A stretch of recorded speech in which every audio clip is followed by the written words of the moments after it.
Bom dia, meu segundo ano A. Espero que vocês estejam bem e que vocês estejam em casa, tendo um comportamento ético diante do tempo da pandemia. Começa agora a sua aula de filosofia. Bom, para começar a nossa aula de hoje, é importante que eu venha aqui e faça um agradecimento. Quero agradecer você por você ter entregado as atividades que foram propostas na aula passada. Não foi todo mundo, infelizmente. Então tem algumas pessoas que ainda estão me devendo a pesquisa que foi feita de filosofia, que deve ser feita de filosofia. Então se você fez, por favor, poste lá para mim no privado a sua tarefinha, a sua atividade que foi a atividade que foi proposta na aula passada.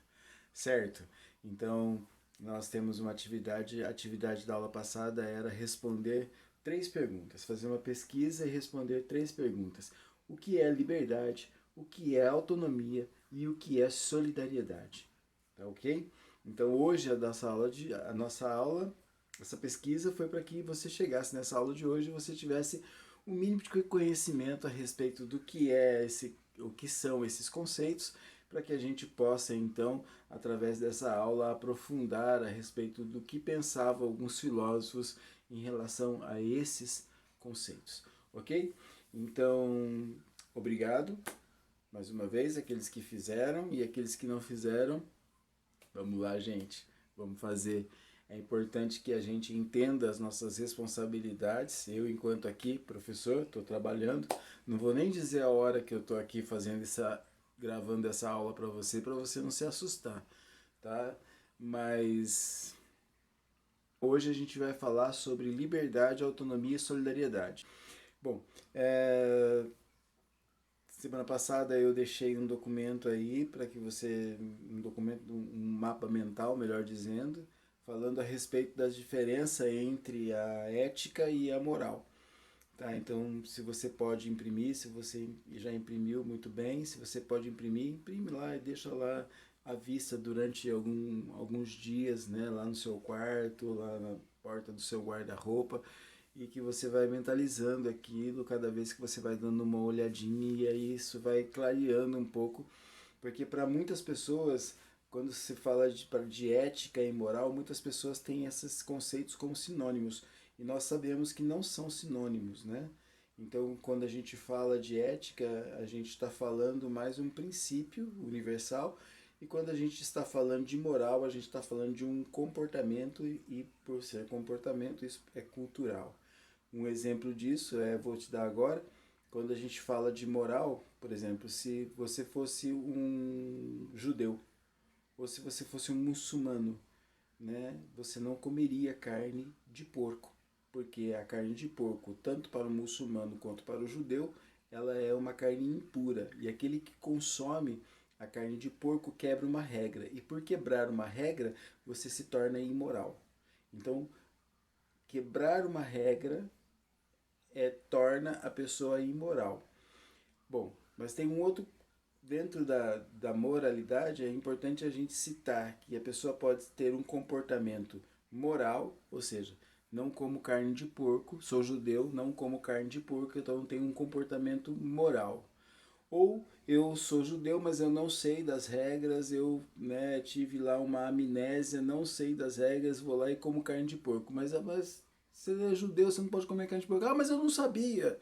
Tudo bem. Então aí você tem um comportamento amoral. Então veja, quando você não quebra a regra, você tem um comportamento moral. Quando você quebra a regra, mas você não sabe da regra, você tem um comportamento amoral. Não pode ser colocada a culpa sobre você se você não sabe de uma regra. Quando você quebra essa regra, você não sabe que ela existe, né? Então você tem um comportamento amoral. E você tem um comportamento imoral quando, da sua livre e espontânea vontade, você conhecendo a regra, você vai lá e decide comer uma boa feijoada com muita linguiça paio, pé de porco, orelha de porco, e aí você então está sendo imoral. Né? Então você pode, por exemplo, aqui no Brasil não existe essa regra, as pessoas comem feijoada torta, né? Comem muita feijoada, né? Então não existe, quando você come você não sendo judeu nem muçulmano, você come uma carne de porco, você não quebra nenhuma regra. Então, e por isso que a gente fala que a moral, ela é cultural. Ela varia de cultura para cultura e também varia no tempo, né? Porque o que pode hoje ser moral, o que hoje você fazendo, você não quebra nenhuma regra do comportamento moral, há, talvez há 150 anos você estivesse lá sendo imoral, por exemplo, se você mulher, estivesse usando uma calça comprida há 150 anos atrás, você estava ferindo o código de ética do comportamento moral. Tá? Então, diferente do que é a ética, que é a ética? A ética é um princípio. Então, eu vou parar um pouquinho o vídeo aqui, que aqui o meu computador lá ligou sozinho, um minutinho só. Voltando aqui, o computador não ligou sozinho. Quem deu lá colocou a mão no cursor lá do mouse foi esse gatinho aqui. Vocês lembram desse gatinho? Claro que vocês lembram. Eu peguei lá aí no Francisca Ribeiro, lá no Francisca Ribeiro, né? Vocês não estão na escola. Nem eu. Oh, quer sair. Então, esse é o Simba. Lembra do Simba? Então, tá aqui, nosso gatinho. É, foi ele que ligou o computador lá. Mas voltando ao que a gente estava falando, então a ética é justamente aquele pensamento, aquele senso crítico que nos toma diante de uma tomada de decisão. É certo fazer isso? É errado fazer isso? Então aí você começa a partir do princípio que é a ética. O princípio, eu vou fazer ou não vou fazer? Isso é certo ou errado? Você se lembra daqueles desenhos animados que tem lá um anjinho e um demoninho, e aí o anjinho fica, não, não faça isso hoje. Ah, faça sim, porque não dá nada não, isso aí não é bobagem. Ah, não faça porque isso... Então esse questionamento interno é o princípio da ética em nós, tá? Então, e isso você pode ter uma desculpa para não cumprir uma regra moral. Por exemplo, eu não sou judeu, me dá um prato de feijoada aí que eu vou comer. Mas você não tem desculpa para ferir a ética, para não ter um compromisso ético. Então, você sabe, a sua consciência aponta para você que você não está sendo ético, que você não está sendo ética, tá bom? Então, e aí eu queria falar a respeito de um filósofo muito importante no campo da ética. Então, eu estou falando de Immanuel Kant, um filósofo alemão que nasceu em 1724 e morreu em 1804. Então, Immanuel Kant, ele tem livros que falam a respeito do comportamento, do que é a ética e do que é a moral. Para Immanuel Kant, para esse filósofo, lá nas teorias filosóficas dele, ele acreditava que na essência do ser humano, existia uma moral que era universal, que não mudava, independente da religião, independente se era muçulmano, judeu, que lá na essência haveria de ter uma moral que fosse universal para todos, que pudesse ser implantada para todos. Olha, isso aqui é certo. Se você fizer isso, você está sendo moral. Se você não fizer isso, se você agir de outra maneira, você está sendo imoral. Então essa era a ideia do Kant, que enquanto ser humano, nós todos tínhamos uma moral a ser seguida e essa moral era universal. Segundo os estudos filosóficos de Kant, então o homem ele parte de princípios, né? Então o homem tem princípios e ele escolhe agir por esses princípios ou não. Essa escolha é que ele chama de livre-arbítrio.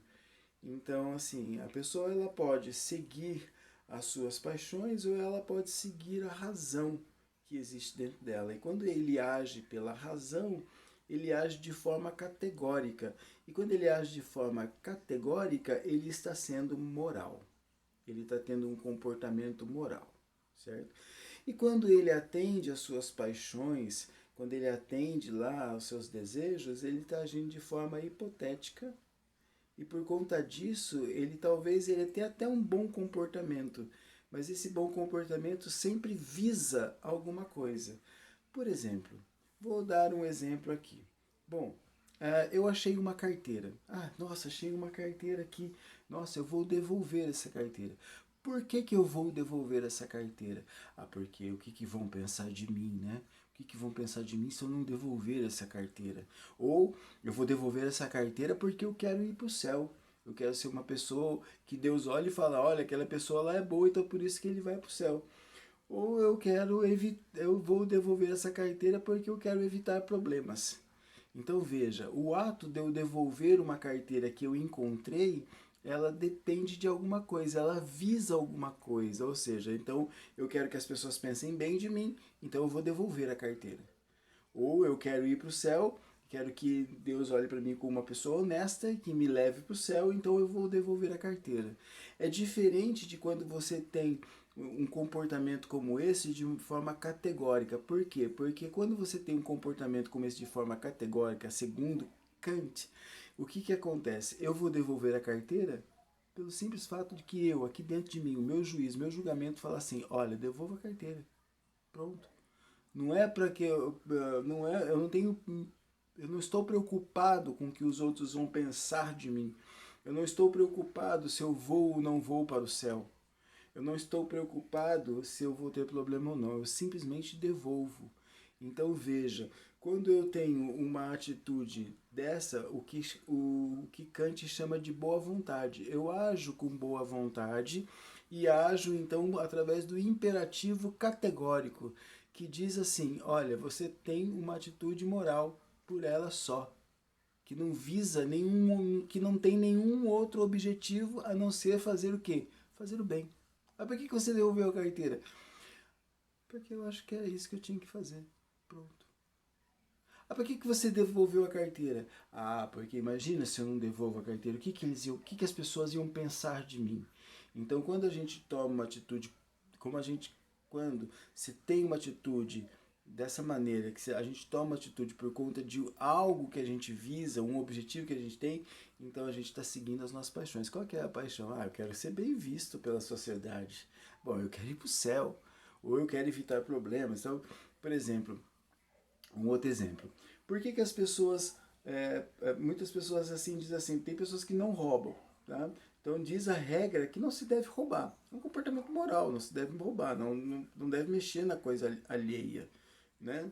E aí é por que, que você faz isso? As pessoas falam, ah, porque eu faço isso porque Deus mandou, né? Porque eu não roubo porque eu não quero ter problemas com a polícia, eu não quero ser preso, né? Então tudo isso eu não roubo porque existe uma finalidade, existe um objetivo de eu não roubar. Eu não simplesmente não roubo porque eu acho que dentro dos meus conceitos, dentro do meu interior, isso me diz que é errado, né? Então eu ajo por conta de um agente exterior a mim. E quando eu ajo, por exemplo, com boa vontade, segundo Immanuel Kant, eu ajo porque é um princípio que está dentro de mim.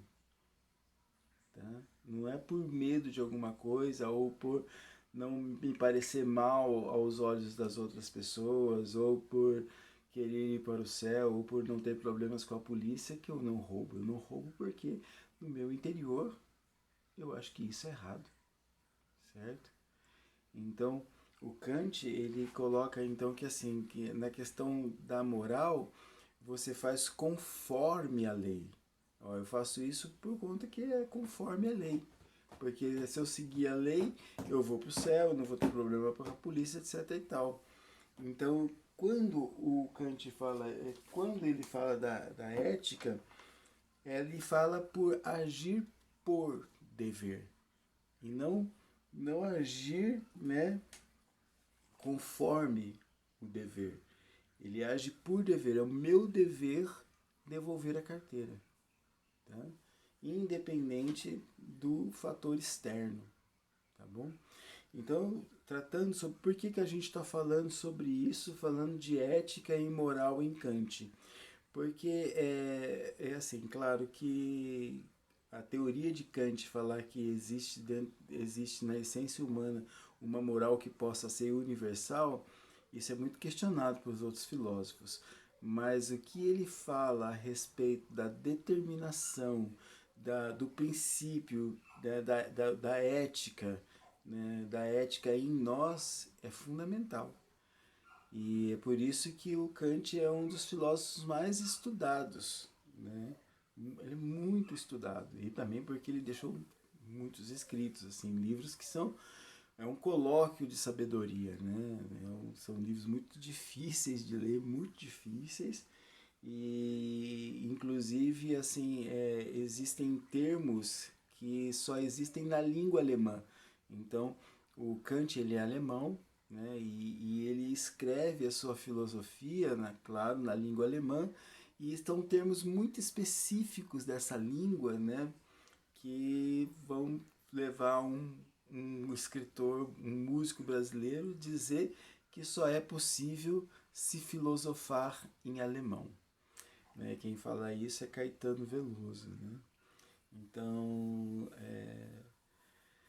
é um autor, como eu disse, muito estudado, e a gente trata disso por quê? Porque o Kant, ele vai falar a respeito dessa questão da gente tomar atitudes, né? Tomar atitudes não pensando em algo, não pensando tendo um objetivo por ter uma boa atitude, mas ter uma boa atitude porque isso faz parte da sua essência, do seu princípio, do que é principal em você.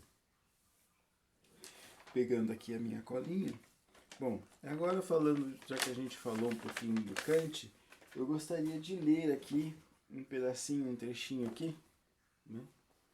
Um pequeno livro, que ele fala assim: esclarecimento é a saída do homem da menoridade pela qual é o próprio culpado. Menoridade é a incapacidade de servir-se do próprio entendimento, sem direção alheia. O homem é o próprio culpado por esta incapacidade, quando sua causa reside na falta, não de entendimento, mas de resolução e coragem de fazer uso dele sem a direção de outra pessoa. Ousa fazer uso do teu próprio entendimento. Eis o lema do esclarecimento. Bom, em alemão existe um termo que é Aufklärung, que significa iluminação e esclarecimento. Então o Kant acreditava que as pessoas elas viviam no estágio de menoridade, quando elas não tinham essa iluminação e esse esclarecimento. E esse esclarecimento e essa iluminação vinha através do quê? Do conhecimento, através da razão. Então era fundamental que a pessoa desenvolvesse esse esclarecimento, que ele buscasse o conhecimento a fim de ser iluminado, a fim de ter esclarecimento. E tendo esclarecimento, o homem deixava a menoridade e se transformava no quê? Ele alcançava a maioridade. O que era a maioridade? É ter dentro de si essa moral que ele coloca como universal. Que você age porque você sabe que aquilo é bom e pronto, sem nenhuma finalidade, sem nenhum objetivo. Bom, aí agora está na hora da gente então pular para a questão da liberdade. Bom, então aí entra essa coisa interessante de se estudar Kant. Então você tem esse princípio dentro de você sabe o que é bom, você não rouba porque você sabe que é errado, simplesmente porque ou porque você não rouba porque tem câmeras, ou porque o que as pessoas vão falar de você, ou se você tiver com um problema, etc. e tal. Então, assim, é nessa questão que a gente vai tratar na liberdade. Porque o que é a liberdade? E aí eu vou citar agora, eu quero que vocês prestem bastante atenção nesse áudio que vai rolar aqui dentro dessa aula.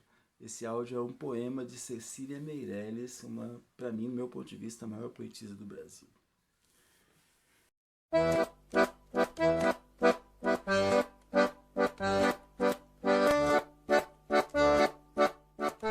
Deve existir nos homens um sentimento profundo que corresponde a essa palavra liberdade, pois sobre ela se tem escrito poemas e hinos, a ela se tem levantado estátuas e monumentos, por ela se tem até morrido com alegria e felicidade. Disse que o homem nasceu livre, que a liberdade de cada um acaba onde começa a liberdade de outrem, que onde não há liberdade, não há pátria, que a morte é preferível à falta de liberdade, que renunciar à liberdade é renunciar à própria condição humana, que a liberdade é o maior bem do mundo, que a liberdade é o oposto à fatalidade, à escravidão. Nossos bisavós gritavam, liberdade, igualdade e fraternidade. Nossos avós cantaram, ou ficar a pátria livre ou morrer pelo Brasil.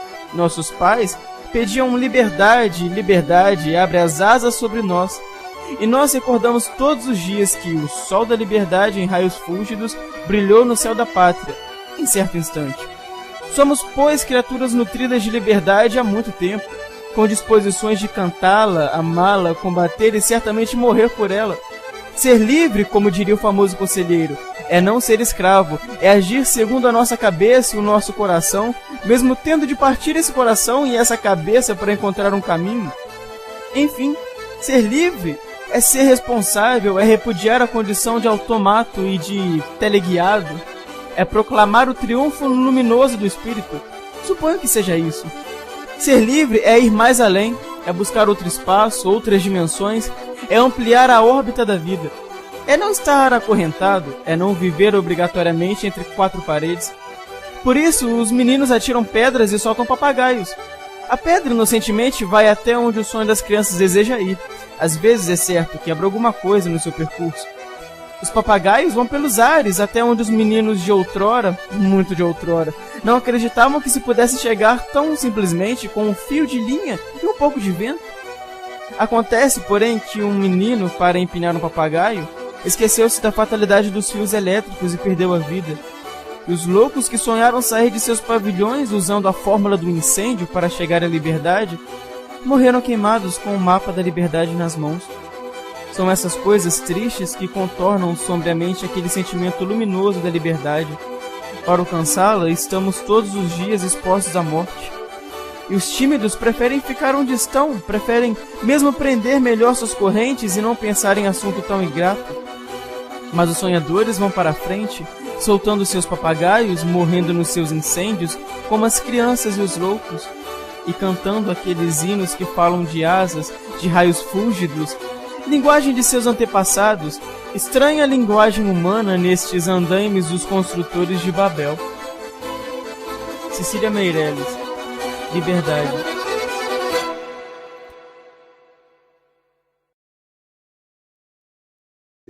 Desse áudio.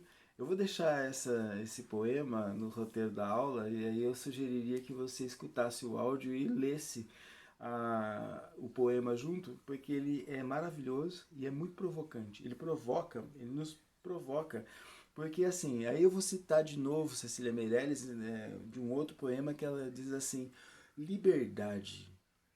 Liberdade. O que é liberdade? Liberdade é um valor que o sonho humano alimenta, que não há quem explique e não há quem não entenda. Então é difícil a gente falar o que é liberdade. Você é livre? Primeiro, o que é liberdade? É difícil a gente conceituar, dizer o que é. E é por isso que os filósofos vão se debruçar a respeito desse tema. Então, desde Kant até Sartre, né? Na semana que vem a gente vai estudar um pouquinho o que é liberdade para Sartre, a gente vai ver que há uma diferença muito grande a respeito da filosofia, como a filosofia, como os filósofos veem o que é a liberdade. Há aqueles filósofos que acreditam que não há liberdade, que tudo está determinado, né? E então o que é então a liberdade? É difícil explicar, mas quando você não vive a liberdade, você sabe, eu entendo, eu não estou livre, né?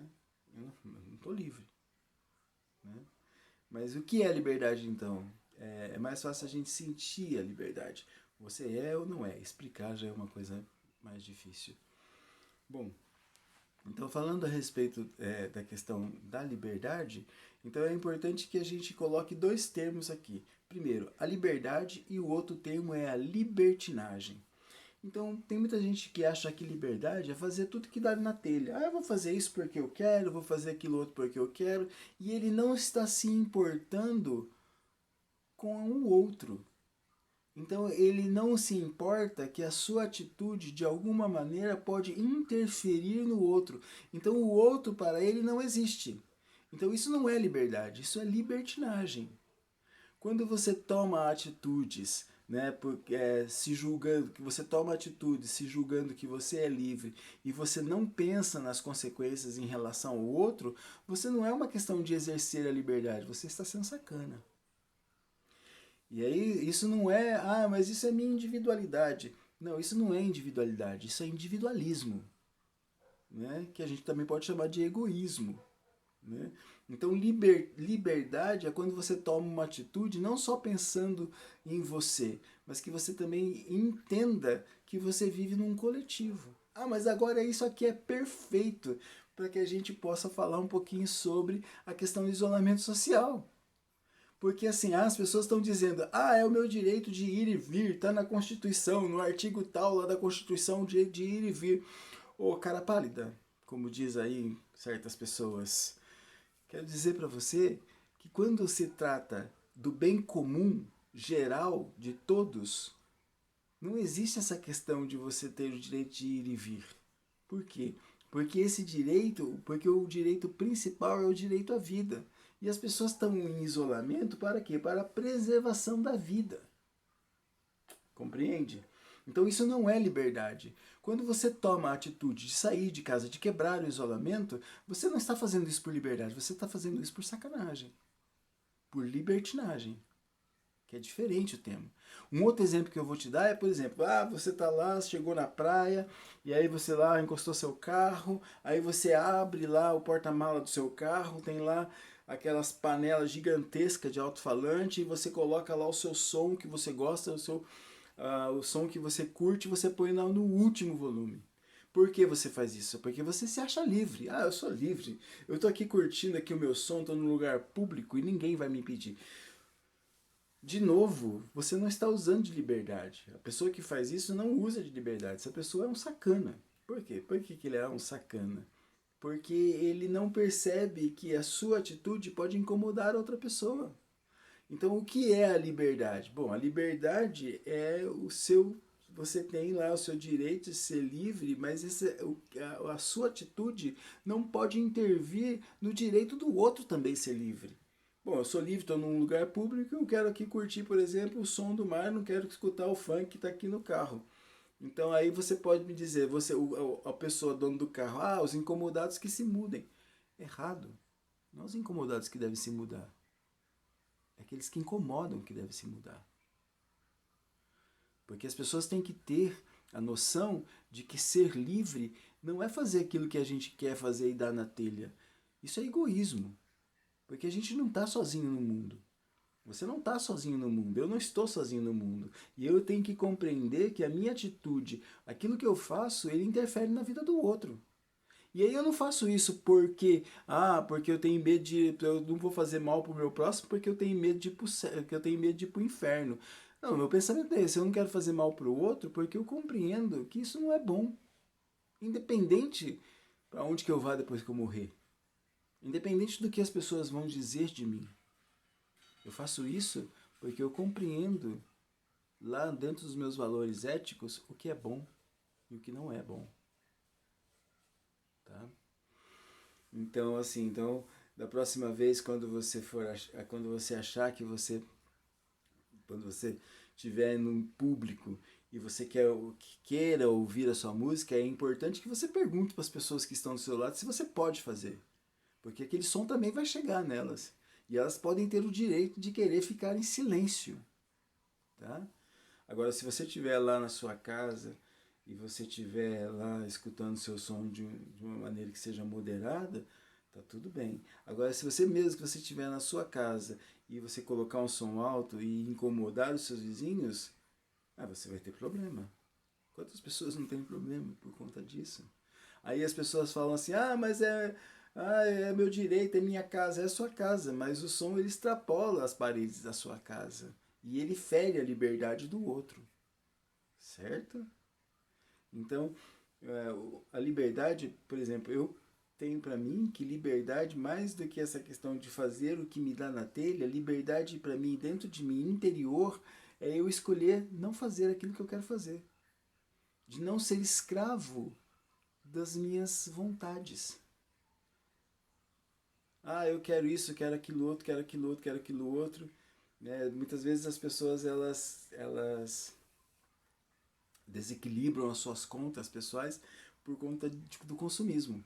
Ah, eu quero isso, vai lá, compra um sapato, compra outro sapato, compra outro. Aí de repente ela tem uma conta gigantesca a pagar. E ela foi livre? Não, ela foi escrava dos seus desejos, das suas vontades. Então, o que é essa liberdade? Então, primeiro, assim, é interessante você entender que se o ser humano tem direito e tem dever, qual que é o seu direito? O seu direito assim, o seu direito ele termina quando começa o direito do outro também. O outro também tem direito. Entendeu? Então você tem o dever de guardar a liberdade do outro e o outro tem o dever de guardar a sua liberdade. Complicado essa coisa de viver em sociedade, né? Principalmente quando as pessoas não são esclarecidas. Principalmente quando as pessoas elas se acham donas do poder e da sabedoria e na verdade são ignorantes. Quantas brigas, né? Quantos desfechos trágicos a gente vê por conta de som alto, né? Das pessoas vão lá, chama a polícia, e aí o vizinho discute, e dá até morte, né? Então por que isso acontece? Porque as pessoas não são esclarecidas. Elas não conhecem direito essa questão do que é a liberdade. Né? Então elas invocam uma atitude, elas justificam uma atitude sua invocando o conceito de liberdade, só que invocam de maneira equivocada, de que não é, a maneira qual que não é. Né? Então é importante a gente entender dessa questão de que assim quando a gente fala em liberdade, a gente tem que falar sobre ações e atitudes que não coloquem em risco a convivência dentro do coletivo. Certo? Então, assim, bom, eu quero escutar meu som, eu quero escutar meu som, mas nem todo mundo quer escutar o meu som. Nem todo mundo gosta da música que eu gosto. Eu mesmo quando eu coloco música aí na sala de aula, eu até pergunto, vocês estão bem? Tá tudo bem se eu colocar música? Né? E assim, tento colocar uma música que possa agradar a todos. Né? Que possa ser agradável a todos. Né? Que, não, que não fira, né, o ouvido de ninguém. E é claro, se uma pessoa do grupo diz assim, isso está me atrapalhando, a minha única atitude, a única atitude que eu posso fazer é desligar o som. Ah, mas tem gente que está gostando, mas se tiver uma pessoa que não está gostando, o que eu posso fazer? Né? A gente pode até colocar em votação, né? Desde que a pessoa diga assim, tá bom, se a maioria concordar, tudo bem. Porque o que ela tem ao lado dela vamos dizer assim, a regra que diz, na sala de aula não pode ter música, a não ser que seja um acordo com todo o coletivo e que seja unânime. Ou que pelo menos aquele que não quer música, ele entre em acordo com essa questão da maioria, da opinião da maioria, da vontade, melhor dizendo, da maioria. Bastante complicado essa questão de viver em comunidade. Mas a gente tem que lembrar que o ser humano ele é comunitário. A gente não nasce isolado, né? E a gente não nasce isolado, a gente não vive isolados pelo simples fato de por que o ser humano não é como uma onça? A onça, ela vive isolada. Ela vive solitária, de maneira solitária, né? Tanto o macho quanto a fêmea. As onças não formam um bando, né? Eu acho que, se eu não me engano, eu acho que o único felino que forma bando na natureza selvagem é o leão. Todos os outros felinos não formam bando. Então, assim, porque a onça, quando ela dá cria, a mamãe onça, quando ela dá cria, ela dá conta de cuidar do seu filhote, né, sozinha.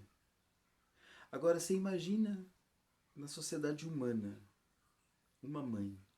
dá à luz, ela tem condição de sozinha dentro da sociedade cuidar da sua criança depois do parto? Primeiro que assim, a onça ela dá à luz ela na floresta sozinha, né? E a mulher dificilmente conseguiria fazê-lo. Claro que tem mulheres que têm partos naturais, estão sozinhas, etc. e tal, mas a possibilidade de haver complicações diante dessa situação é muito grande. Então nós, seres humanos, nós vivemos em comunidade por conta da fragilidade dos bebês. Então, diferente da onça, que em breve tempo a mamãe onça vai abandonar aquela cria em algum lugar, vai despistar e vai deixar ele se virar sozinho em pouco tempo, quanto tempo demora dentro da sociedade humana para que a cria humana, o filhote humano, ganhe autonomia? E agora a gente vai falar do outro tema da nossa aula, que é a autonomia. O que é essa autonomia? Então, como diz a palavra, é sua autodeterminação. É você tomar as rédeas do governo de si próprio. Tá? Então, essa é a autonomia. Você tem autonomia? Como é que a gente faz para ter autonomia?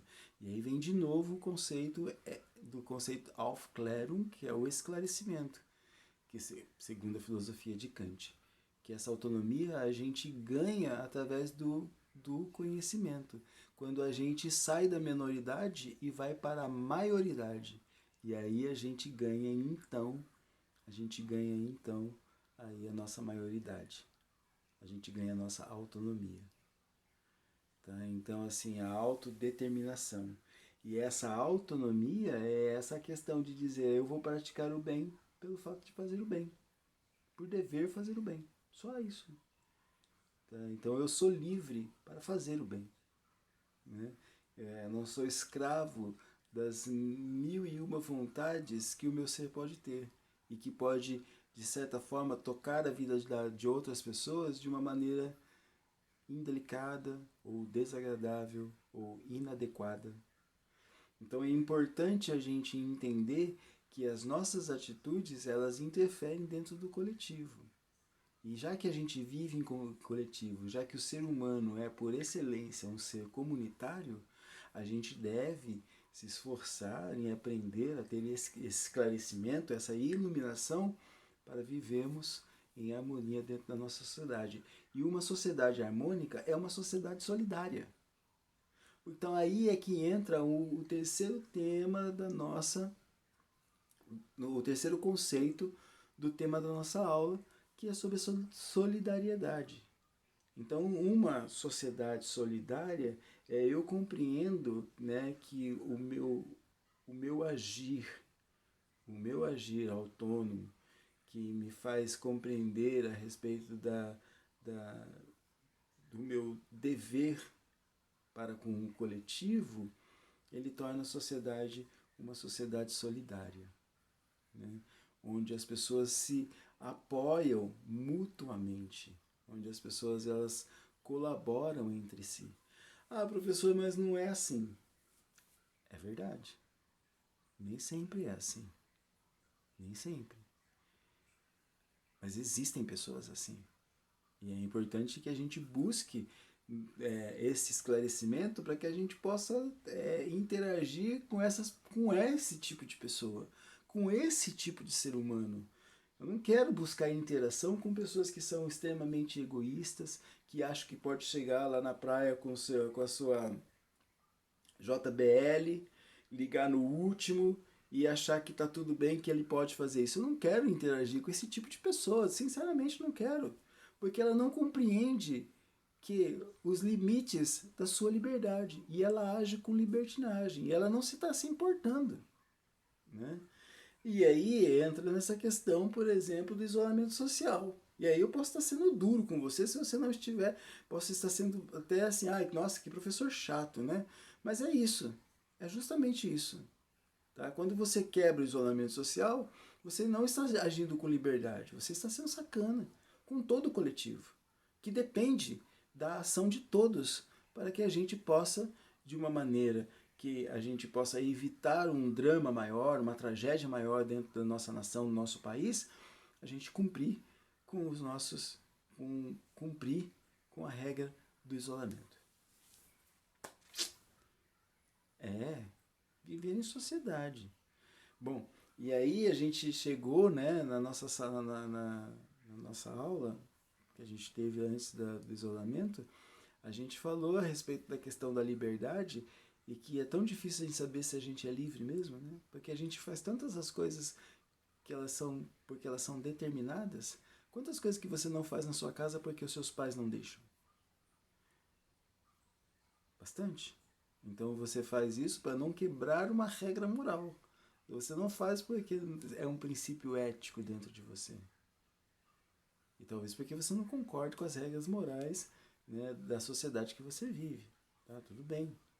Isso pode acontecer. Isso sempre acontece, na verdade. Né? São de tempos em tempos, comportamentos, regras morais, elas são quebradas na sociedade, e é por isso que o que era imoral há tempos atrás, hoje está tudo bem, é natural. Tá? Mas então a gente sabe também que existem regras de comportamento moral que é importante que a gente observe, porque elas são parâmetros para que a gente possa viver em harmonia dentro dessa sociedade que a gente vive. Né? Não dá para cada um fazer o que quer. Isso não é liberdade. Tá certo? Bom, eu vou parar o vídeo aqui um minutinho. Vou dar uma recapitulada aqui se eu conseguir alcançar todos os objetivos do tema da nossa aula, tá bom? Um minutinho só, já volto. Bom, gente, a nossa aula já está bastante extensa. Eu acho que por hoje é só, né? E o que ficar um pouquinho a gente retoma na nossa próxima aula, quando a gente tocar no novo assunto aí, tá bom? Eu vou deixar aqui um roteiro de atividades a serem feitas e a maior parte delas você vai fazer no caderno do aluno, tá bom? Então dessa vez a gente vai fazer as atividades, eu vou separar algumas atividades e apareceu uma mensagem na tela do meu celular dizendo que o tempo de gravação já está terminando. Então é isso, então vou encerrando por aqui e aí vocês... agradeço que todos aqueles que assistiram a aula. Qualquer dúvida é só entrar em contato no meu particular. Estou aqui, cumprindo o isolamento social. Tá certo? Um forte abraço para todos vocês. Fiquem bem, fiquem em casa, mantenham-se saudáveis. Forte abraço.